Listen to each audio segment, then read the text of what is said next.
Fala pessoal, sejam bem-vindos para mais um vídeo do G+ Esportes. Sou o Leonardo Sandri e estou aqui com um convidado mais do que especial, o maior torcedor da Ponte Preta vivo, Paulo do Vale. Seja muito bem-vindo. Tudo bem, Léo? Um abraço pra você. Diria mais, eu sou o maior ídolo da história da Ponte Preta.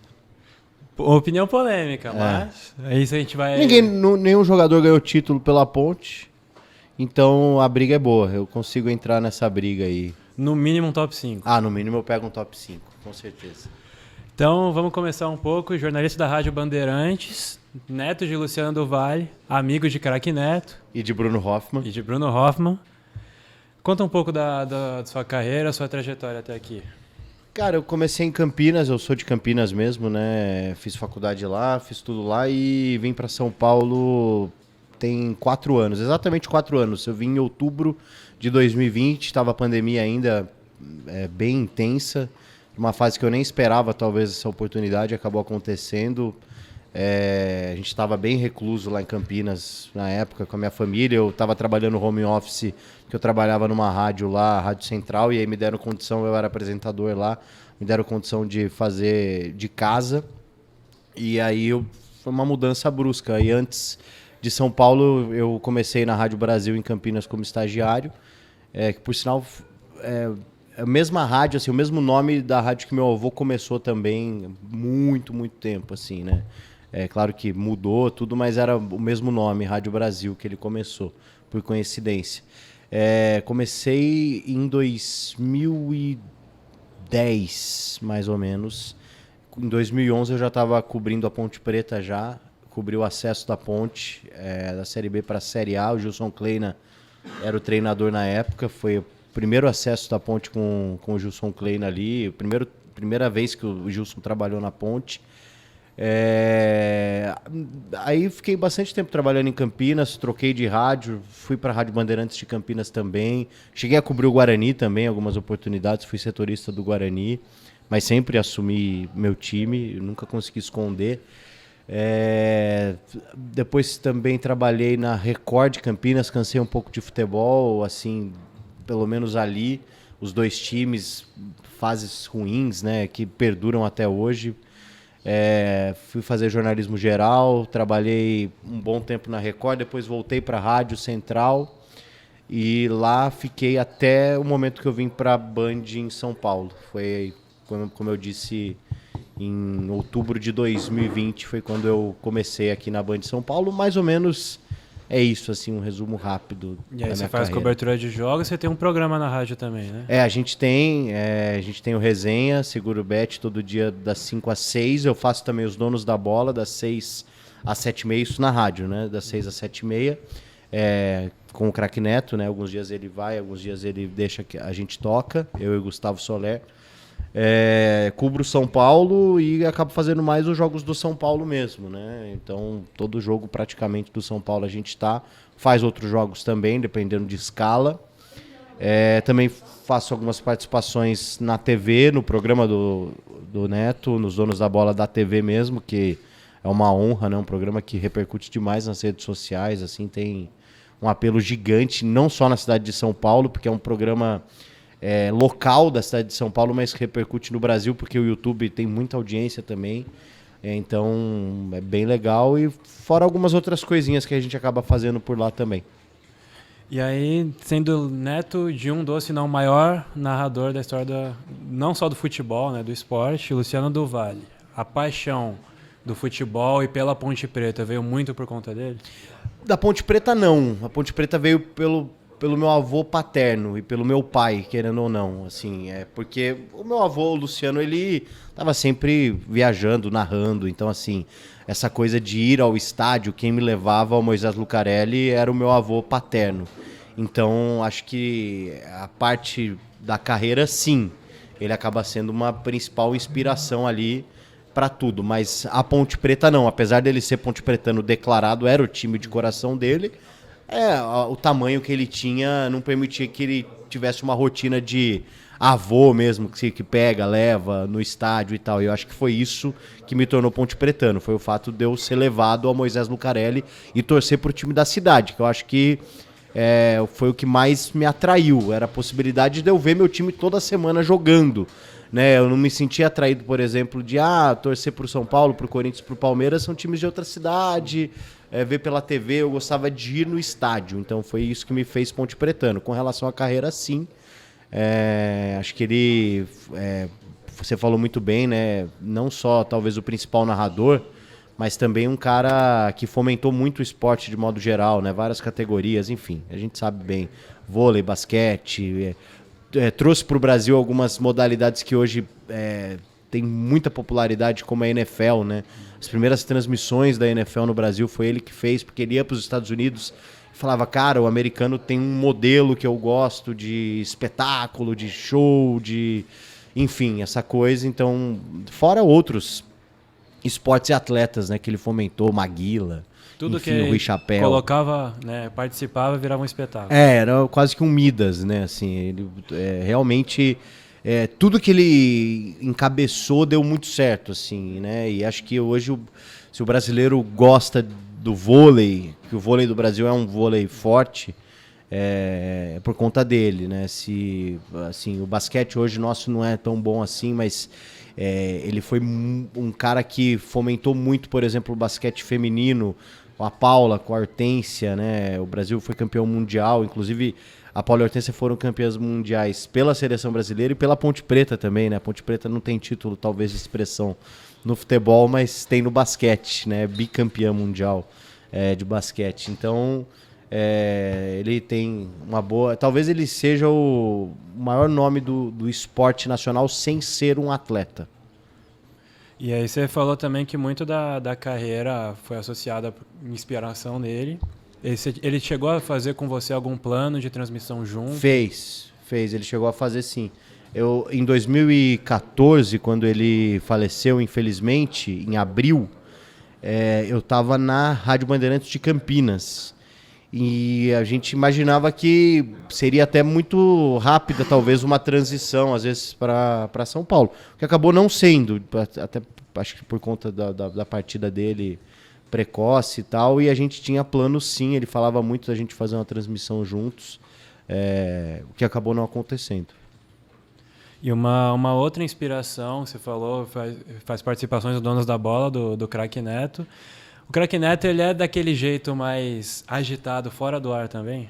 Totalmente. É igualzinho lá na TV? Igualzinho, cara. Ele tem uma questão que ele não consegue não interagir com o mundo ao redor dele, entendeu? Não é nem que às vezes as pessoas vão atrás dele, ele vai atrás das pessoas, assim. Então, ele se veste de sogra do Vitor Pereira, a alegria do Divertidamente. Exato. Quando ele tá ali na Band, tipo, a hora que ele chega para fazer o programa, ele entra na redação, ele mexe com todo mundo, ele brinca com todo mundo. Algumas pessoas ali não aparecem tanto, assim. As pessoas chegam, vão lá pro camarim delas, vão pro estúdio, do estúdio vão embora, entendeu? Ele não, ele tem uma coisa ali com todo mundo, assim, ele gosta de cumprimentar todo mundo, ele gosta de mexer com todo mundo, ele ajuda muita gente. E como que começou essa relação entre vocês dois? Foi muito por conta da proximidade dele com o Luciano? Foi. Na verdade, a gente tem algumas ligações, além do fato dele ser do interior também, ele é de Santo Antônio de Poços, que é do lado de Campinas. É um ídolo do Guarani, né? Foi revelado pelo Guarani, ele já foi dispensado pela Ponte, inclusive, né? Antes de jogar no Guarani. Essa já é uma primeira ligação. Então eu já tinha uma amizade com a sobrinha dele, por exemplo. E aí teve toda a relação com o meu avô, que ele construiu. Quando o meu avô morreu, eu tive o primeiro contato com ele no velório do meu avô. Ele foi uma pessoa que sentiu muito ali, muito mesmo, assim. Enfim, de alguma forma isso ficou ali. Quando eu venho pra Band em 2020, ele nem tava sabendo, assim. E aí eu chego e aí a gente começa a ter uma relação próxima, porque ele tem também o programa na Rádio Bandeirantes, Donos da Bola. Então, por conta do carinho que ele sempre teve pelo meu avô, ele começa a ter um carinho por mim. Acho que o nosso santo meio que bate, assim. E aí a gente constrói uma relação muito boa, assim. Ele é uma pessoa muito importante pra mim em São Paulo. Ele me ajuda muito em alguns aspectos, até fora da parte profissional, assim. Um cara que realmente é como se fosse um pai pra mim, assim. Não é nem amigo, assim. É como se fosse um pai, assim, pra mim aqui em São Paulo. E aí você tinha falado, você faz mais coberturas, por exemplo, de jogos do São Paulo hoje. Sim. Além, claro, a Ponte Preta é seu time do coração. Então, mesmo nessa mudança para São Paulo, você não pegou algum carinho especial por nenhum dos 4 clubes considerados grandes, né? Os 3 da capital e o Santos. Não. Assim, Continua não torço contra nenhum deles. nem mais a favor de nenhum. Não, assim, é óbvio que o São Paulo estar bem significa... Ajuda no seu trabalho. Meu trabalho, talvez... Mas é que, putz, tem a relação com os dirigentes, e os dirigentes são tão, sabe assim, cheios de melindre, meio inacessíveis, assim. Assim, quando você trabalha com futebol, eu vivi muito isso em Campinas, você passa a torcer muito para as pessoas. Porque você tem uma relação ali, talvez de proximidade com o outro, você gosta de um treinador porque ele te trata bem, porque vocês têm uma resenha legal e tal, então você torce por ele, por algum jogador, alguma proximidade que você acaba criando também de entrevistar do dia a dia. Mas até isso mudou um pouco. Hoje eles tentam manter o máximo distância. O jornalista é quase que um inimigo do clube, assim, se você quer fazer o seu trabalho de uma forma que o jornalista tem que ser, de fiscalizar, de cobrar. E muitas vezes eu acabo também fazendo comentários, porque eu participo de programas na Rádio Bandeirantes, e aí eu não tenho só a função de repórter, então às vezes você faz críticas. Isso eu não tenho nenhuma proximidade com ninguém do São Paulo com relação a falar, pô, eu torço pro São Paulo porque esse cara é um cara que eu torço. Então assim, pô, é interessante o São Paulo estar numa final de Libertadores pra mim. Eu vou fazer uma cobertura de uma final de Libertadores, eu vou viajar. Interessante o São Paulo ganhar um título da Copa do Brasil como ganhou, porque você faz uma cobertura legal. É chato, às vezes, você cobrir o clube em momentos de crise, treinador vai mandar embora, não vai. Então, assim, na média, eu prefiro que o São Paulo ganhe. Às vezes também tem dia que fala, eu faço o cálculo ali, deixa eu ver. Hoje não precisa ganhar. Não que eu torce contra ou a favor, mas assim, acaba sendo indiferente. Não me pegou de fato, acho que eu já vivi muito o futebol do interior, assim, nada me deixou meio, o São Paulo, essas coisas, tipo, o time é campeão, os caras gostam de ir lá, alguns jornalistas vão lá, eu gosto de tirar foto com a taça. Eu falo, porra, a gente não é bem-vindo aqui em nenhum momento do ano, assim. Então, assim, não tem por que eu me sentir parte de alguma coisa. Eu faço o meu trabalho, não represento São Paulo...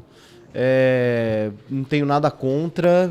O Edu Afonso, na ESPN, ele é o setorista do São Paulo há maior tempo, sim. Né? E ele é torcedor da Portuguesa, declarado. Sim. E ele deu uma resposta nessa pegada também. Ele não torce para o São Paulo, mas o São Paulo estar vivo nas competições é melhor para ele, porque ele vai fazer cobertura. Exatamente. O Edu é uma referência, né? O Edu é uma referência para todo mundo.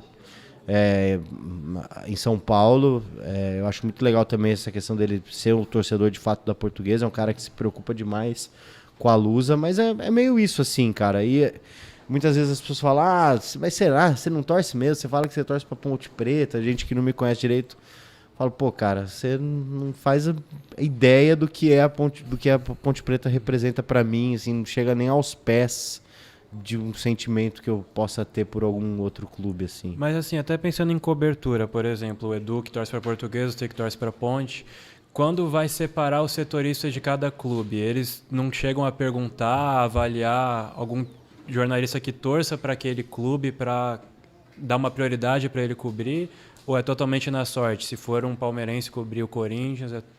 Cara, eu acho que hoje em dia, como tá, por conta da internet, por conta do YouTube, tem muito canal segmentado, né? Então, assim, você vê muitos jornalistas, inclusive consagrados, que foram um pouco mais para esse lado de falar com o torcedor do time que ele torce. O Arnaldo, o Tirone, o próprio Mauro César, que era uma referência, mas ele fez ali uma reinvenção de um personagem que ficou muito voltado ao Flamengo. Eu acho que por conta disso, hoje, talvez, as pessoas... tem uma preferência de colocar um torcedor para cobrir, porque ele fala mais do coração, ele tem o canal dele que só fala sobre isso. eu não gosto, assim, respeito. O acho Tirone, que... na época da ESPN ainda, eu lembro que aqueles sites que soltavam para que time torce os jornalistas, colocavam ele como palmeirense. Pois é. Então, e é um cara... Uma mudança, né? Exatamente. Então, assim, eu entendo que hoje é um nicho muito grande, que muitas empresas, inclusive, patrocinam, colocam dinheiro, casas de apostas colocam dinheiro nesses canais segmentados. Então, talvez hoje exista uma tendência de, vamos trazer um São Paulino para cobrir o São Paulo. Mas nunca foi regra, nunca foi regra. A gente já viu setoristas incríveis que torciam para outros times. Por exemplo, a Ana Thaís, corintiana, e cobriu por muito tempo o Palmeiras. E ela foi bem no Palmeiras. Tentar aqui lembrar. Eu não sei que time exemplo. torce o Thiago Salazar, que agora está cobrindo o Corinthians, mas ele foi atacado pelo próprio presidente do Corinthians e ele fala, eu fazia a mesma coisa quando eu cobri o Santos, quando eu cobri os outros clubes. Sim, então exatamente. É muito separar ser torcedor de ser um bom profissional. Exatamente, e tem essa coisa aí que você falou, né, do cara às vezes trazer uma informação e o torcedor achar que você tá contra o time. Cara, não, na verdade, o melhor é você saber de tudo que acontece, do que os dirigentes estão fazendo ou não fazendo à frente de um clube, né? E aproveitando o gancho que você falou do São Paulo, que é o clube que você mais cobre, para esse ano, o Zubeldia, ele tem esse processo de fritura que algumas pessoas estão falando, né? O Belmonte e o Casares responderam de maneira irônica, falando que fritura faz mal pro atleta, isso não tem no São Paulo. Tá tendo essa fritura e, na sua opinião, o trabalho do Zubeldia, ele tá dentro, acima ou abaixo do esperado pro São Paulo? Bom, a partir do momento que o Casares aparece publicamente para respaldar o Zubeldia, é bom o Zubeldia já começar a arrumar as malas, né? Porque... Sempre que um Cartola garante. E ainda mais o São Paulo, né? Porque ele já respaldou o Crespo, ele já respaldou o Rogério Ceni. Não deu pro Dorival, porque eu acho que essa altura do campeonato o Dorival já estaria fora do São Paulo, mas ele foi para a seleção. O Carpini também ele respaldou e passou por esse processo de fritura. O Rogério passou por esse processo de fritura. O Crespo, de uma forma ou de outra, também. E agora o Zubeldia, mas o Zubeldia tem algo muito forte do lado dele, a torcida do São Paulo. A torcida do São Paulo comprou a ideia do Zubeldia. O jeito maluco. O jeito, ele se incorporou ao São Paulo, um treinador que sentiu muito a eliminação das Copas, principalmente da Libertadores. Eu acho que o trabalho dele é bom, é o melhor trabalho de treinador que eu cobri no São Paulo, melhor que o do Dorival, porque o título é a coisa mais importante. Então, assim... Nada tira o título da Copa do Brasil, o Dorival responsável por isso. Então, obviamente que o trabalho dele, por enquanto, rendeu mais frutos do que o trabalho do Zubeldia. O título é o que os times perseguem, mas campo, bola... Você chegou a cobrir o do Diniz também? Cobri o do Diniz também. Mesmo no auge do Diniz, acho que o Zubeldia na média... Porque o do Diniz, cara, caiu muito... a queda foi muito brusca, assim. Então, quando você pega... Você tem o trabalho do Diniz, o início, o meio e o fim. Então, eu tenho o trabalho do Zubeldia só o início e o meio... O começo do meio. O começo, exatamente. Então, a conclusão do trabalho do Diniz, ela foi muito ruim. Então, assim, o trabalho do Zubeldia é o melhor...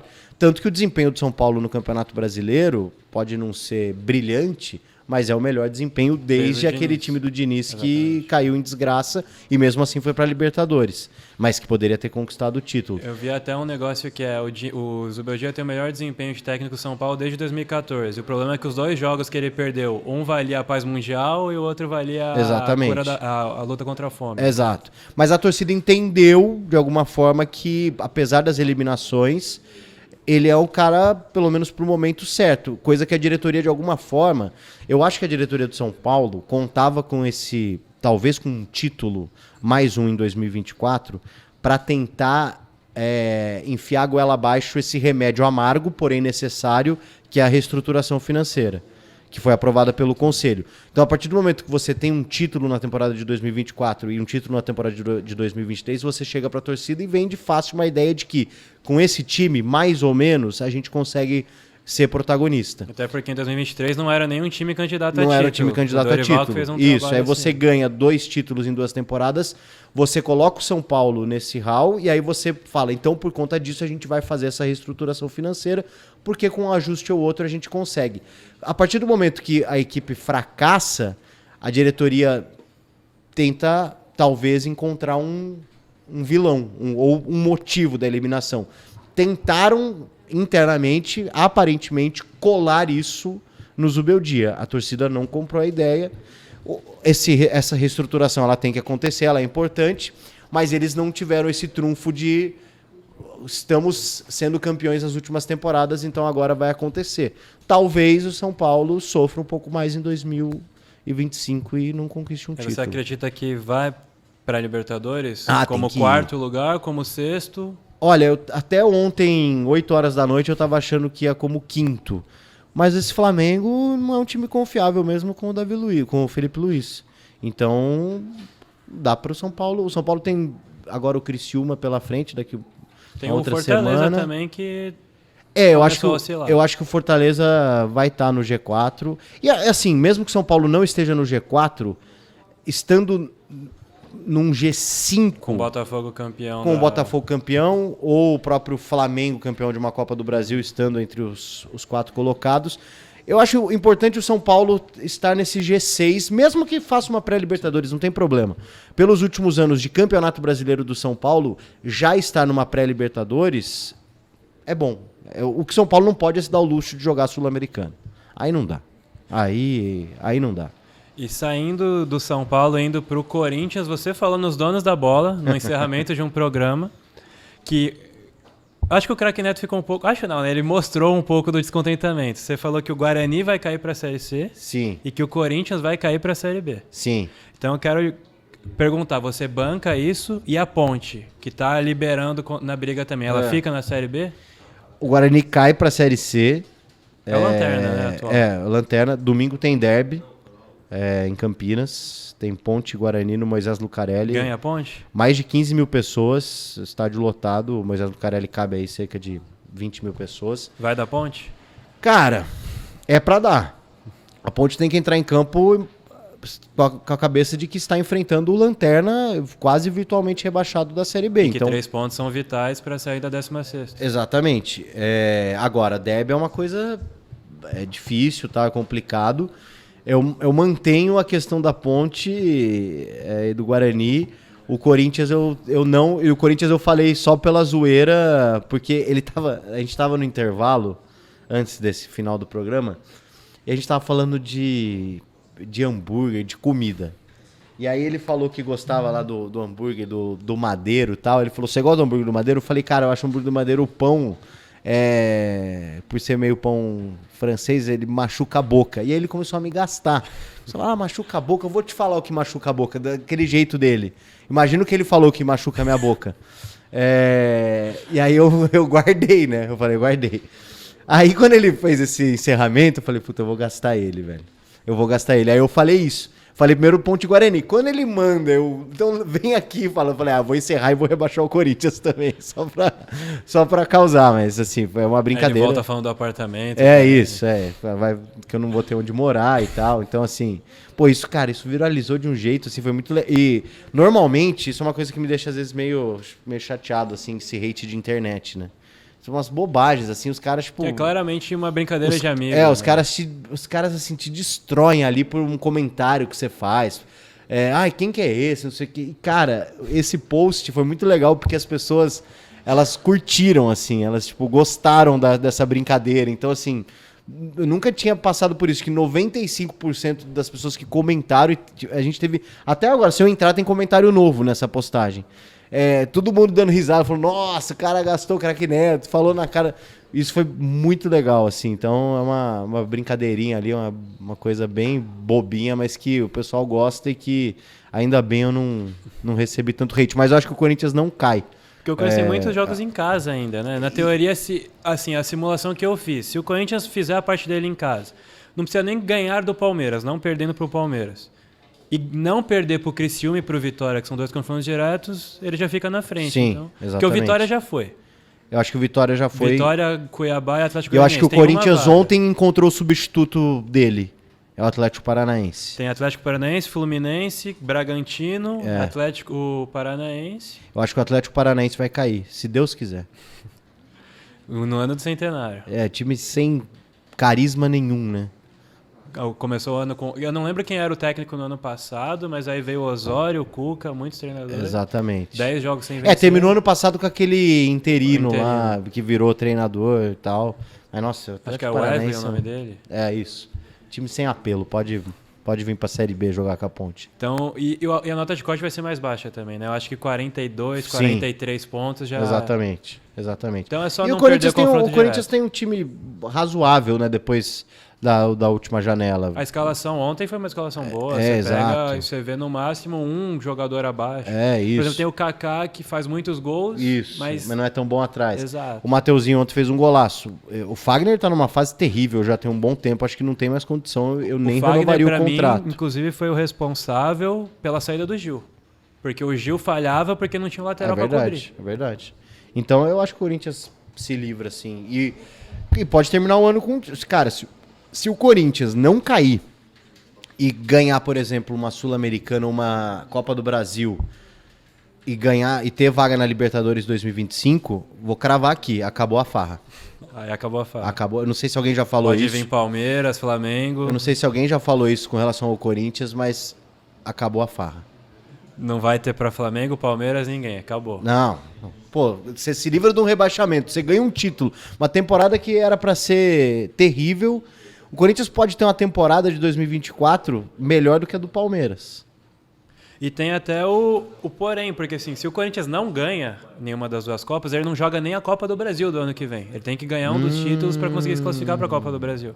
Porque ele foi mal, ele caiu nas quartas do Paulista Verdade. e não vai pegar G6 do Brasil. Verdade.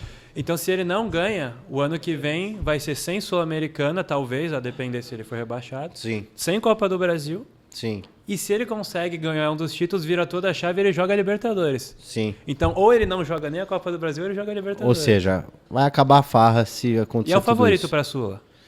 Não sei. Não sei porque esse Racing tá bem empolgado, né? Mas entre, por exemplo, Cruzeiro e Corinthians, hoje o Cruzeiro com o Diniz no começo de trabalho... Pode ser. Pode ser. É, acho que o Corinthians tem chance. Inclusive de passar do Flamengo domingo, cara.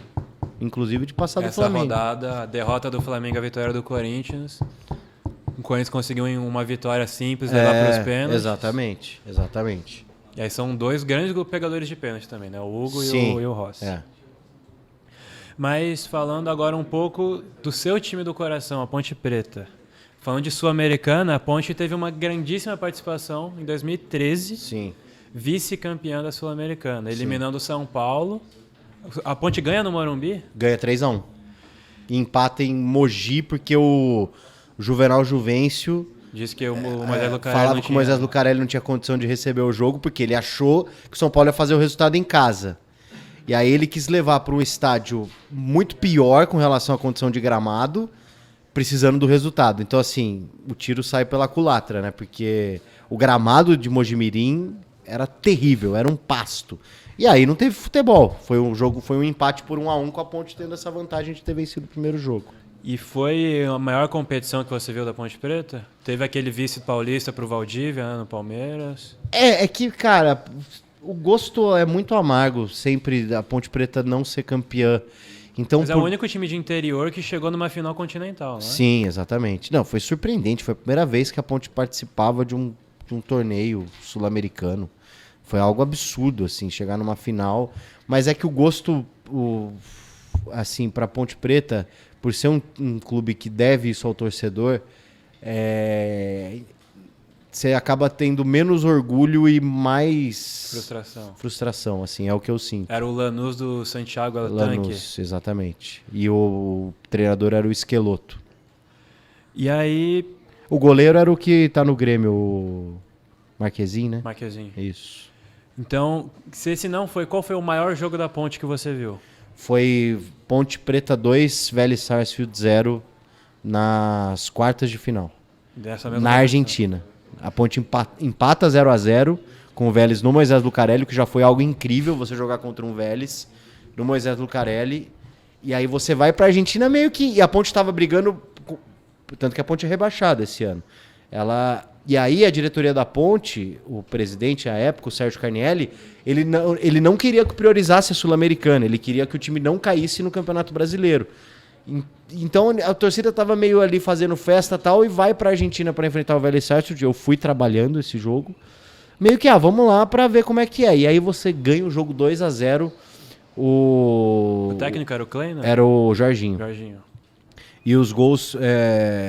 Cara, o Rildo joga muito nesse jogo. O Fernando Bob faz um gol que ele dá meio que um chapéu no goleiro do Vélez. Assim, foi o jogo mais inacreditável da minha vida. Assim. E o goleiro Roberto Roberto Volpato. A Sul-Americana que ele fez foi incrível.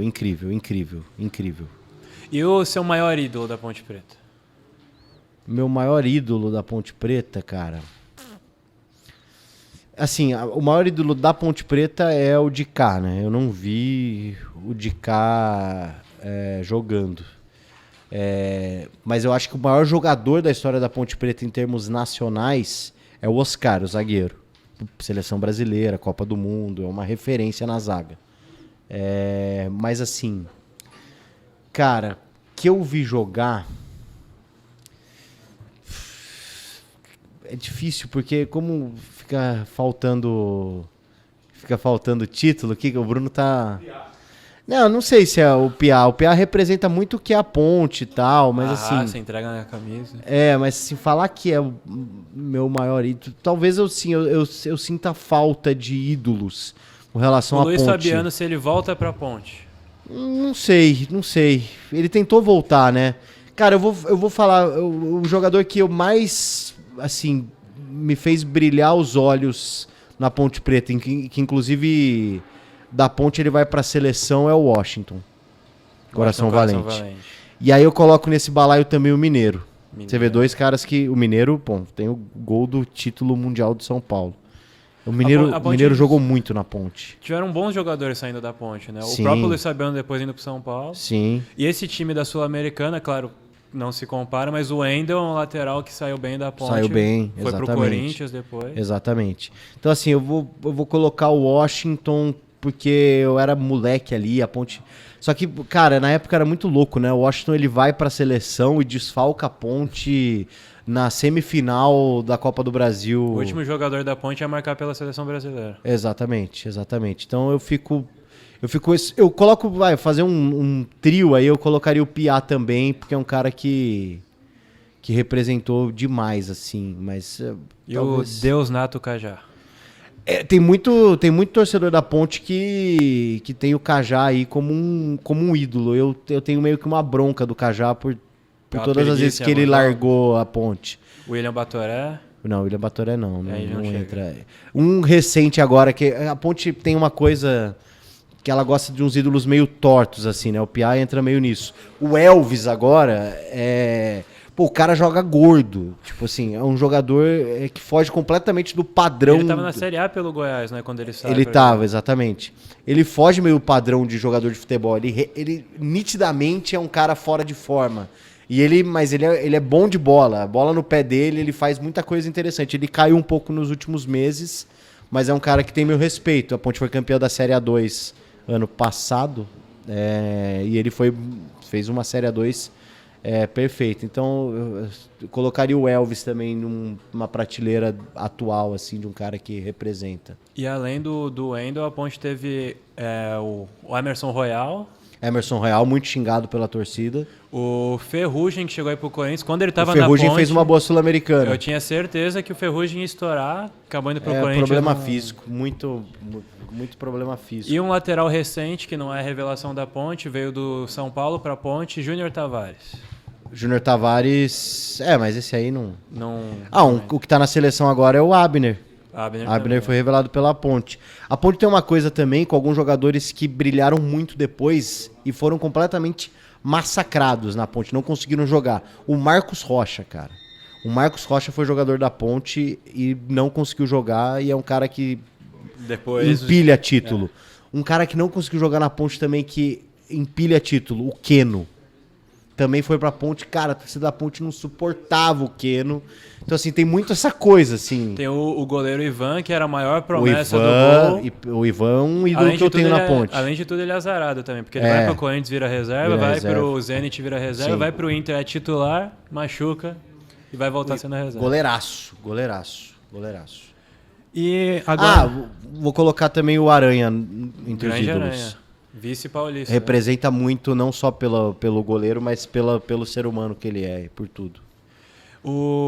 Teve uma polêmica um pouco mais recente, a gente estava falando do Corinthians ainda há pouco. O Corinthians está sendo muito falado, até por conta dos fortes investimentos, até a contratação do Depay, Memphis Depay, que eu queria até saber se você foi a favor ou contra nos moldes que foi fechado. A favor. Mesmo 4 milhões. Não é meu dinheiro. Se falir, não é a Ponte Preta. Se falir, não é a Ponte Preta, exatamente. E aí tem muito, principalmente a torcida corintiana fala que tem a mídia e o 90% da mídia é anti-Corinthians. Até o Ronaldo Giovanelli, numa transmissão da Rádio Bandeirantes, falou isso, que é sempre contra o Corinthians, que o São Paulo deve ninguém falar do São Paulo, que não sei o que, ele não fala. Você acha que tem isso? Se quer mídia é só falar do Corinthians? Ou é porque o Corinthians justamente está mal e é por isso que ele está sendo avisado? Cara, eu acho que, a gente está sempre falando também das dívidas do São Paulo. O Palmeiras hoje é um clube super organizado. O Santos é um clube ferrado também, e que a gente olha com um certo carinho e torcendo para que retome um protagonismo. Cara, assim, eu acho esse papo uma grande bobagem, assim. Todos os clubes, a gente tem que falar do que acontece, das dívidas. Se fosse o Palmeiras brigando pela zona, também... É lógico. Cara, e é uma situação de que... acho que o torcedor do Corinthians tinha que... Eu acredito que ele deva acompanhar justamente tudo que aconteceu no Corinthians nos últimos anos, né? As pessoas responsáveis por essas dívidas que estão lá.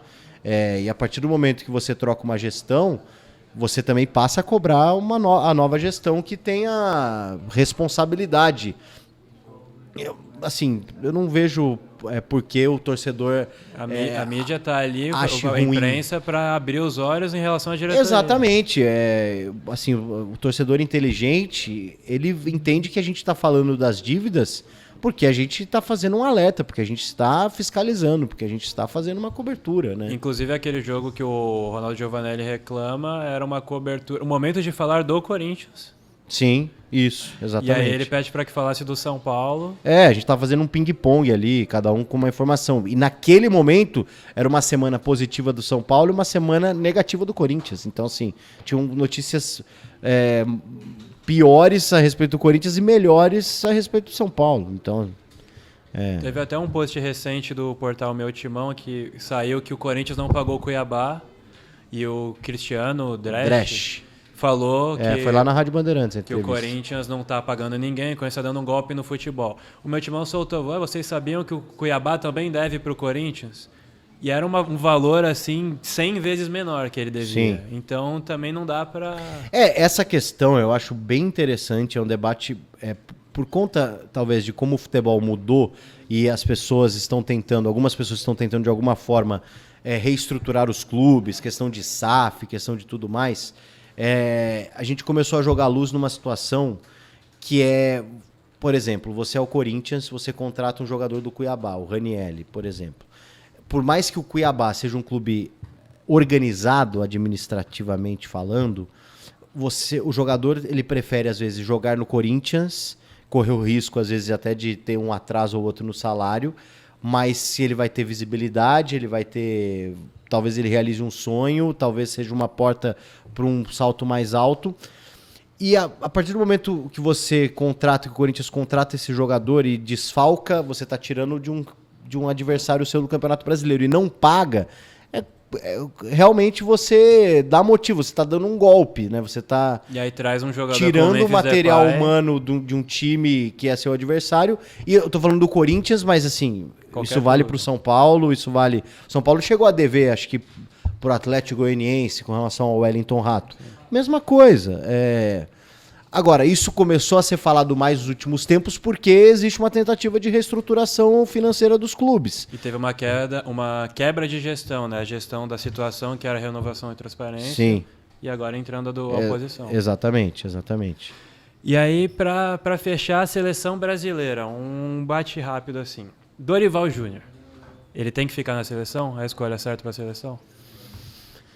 Ah, cara, não sei, tanto faz, assim. Jorge Jesus, Renato Gaúcho? Não, assim, eu imagino que hoje o treinador brasileiro, de modo geral, ele tá atrás. Ele precisa melhorar. O nosso melhor treinador brasileiro é o Tite, que fez um trabalho muito ruim no Flamengo e teve 2 Copas do Mundo para tentar alguma coisa e não conseguiu, caindo nas quartas de final. No mundo ideal, o meu treinador da seleção brasileira seria um estrangeiro. O mundo ideal possível, que o Abel já negou, e acho que o Abel tá certo de negar, eu apostaria no Jorge Jesus. Sim. Então sairia o Dorival. Eu prefiro o Abel, mas eu não mandaria o Dorival embora. Tipo, vamos mandar ele embora e trazer o Jesus. Dá pra esperar e ver se... sabe, assim, pô, ele foi contratado, ele tá lá, ele precisa ter um tempo ali, mas eu acho que os jogadores, tipo, cara... É isso que eu ia perguntar, o que falta? Então, eu acho que no caso da seleção com relação a comando, o jogador tá lá no Real Madrid, no Liverpool, o técnico dele é o Ancelotti, é o Klopp, é o Guardiola. Aí chega na seleção, o seu treinador é o Dorival, o filho dele é o auxiliar, o Lucas Silvestre. Por mais que os caras se esforcem, eu acho que o boleiro, ele é meio cruel.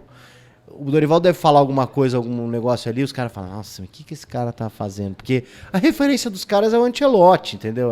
Então eu acho que o jogador meio que fica meio, putz, tá bom, vamos lá, tal. Então eu sinto que às vezes falta um pouco mais de grife. Falta um pouco mais de grife pro Dorival Júnior. Entender de futebol, ele entende. Mas ele é um treinador que sempre foi ali, né, na média do Brasil, assim. Nunca foi, o Dorival é um gênio. Ninguém nunca falou isso. Como já falaram do Diniz, por exemplo, porque é um treinador que quebra ali um paradigma. Teve a pior passagem de um treinador na seleção brasileira. Sim, pouquíssimo tempo. Foi algo até ali, tipo, não fez o menor sentido.